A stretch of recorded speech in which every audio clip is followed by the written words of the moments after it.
In April of 2025, I set out for a bike trip on Stuart Lake. It didn't quite go to plan. I set off from the beach that's 1 block from my house and started pedaling up the lake, pulling a sled behind me. The conditions were great and the sled followed behind me really smoothly. I soon came across my first obstacle, a big lead in the ice that splits the lake in two.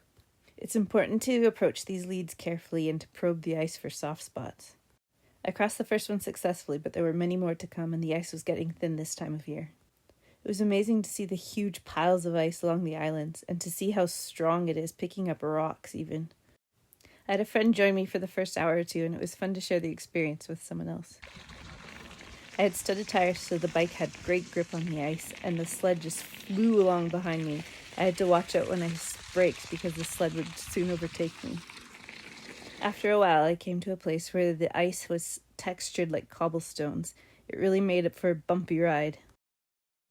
We stopped for lunch at a little island, and then it was time for me to part ways with my friend. I don't think I'll ever get over the beauty of this lake and all the cliffs that surround it. Now that I was on my own, it was time for me to get into the groove of things. I had quite a distance that I wanted to cover, and a headwind was picking up. While the air temperature was quite warm, my hands still get cold, so I used pogies to keep them warm. Riding beside the cliffs, I was able to spot quite a few pictographs that the indigenous people have painted here years ago. They can be a little tricky to spot sometimes, but I've been making it my mission to photograph all of them on this lake, and I've got a pretty good eye for picking them out now.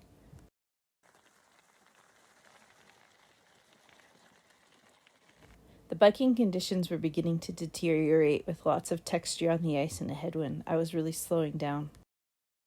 But I did take advantage of some of these smaller leads to fill up my water for the day.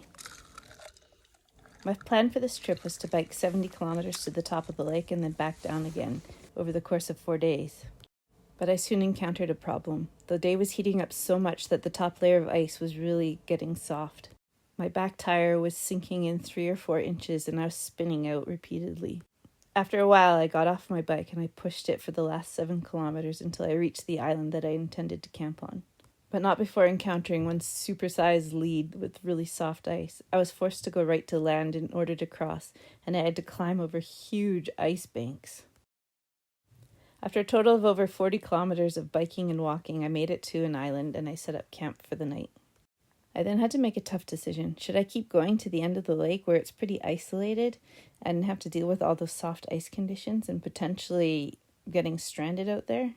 It's always really hard to abandon a trip, especially when my time is so limited, but safety always comes first. I decided to abandon my trip and to turn around and get picked up in the morning. With that decision made, I decided to explore the island.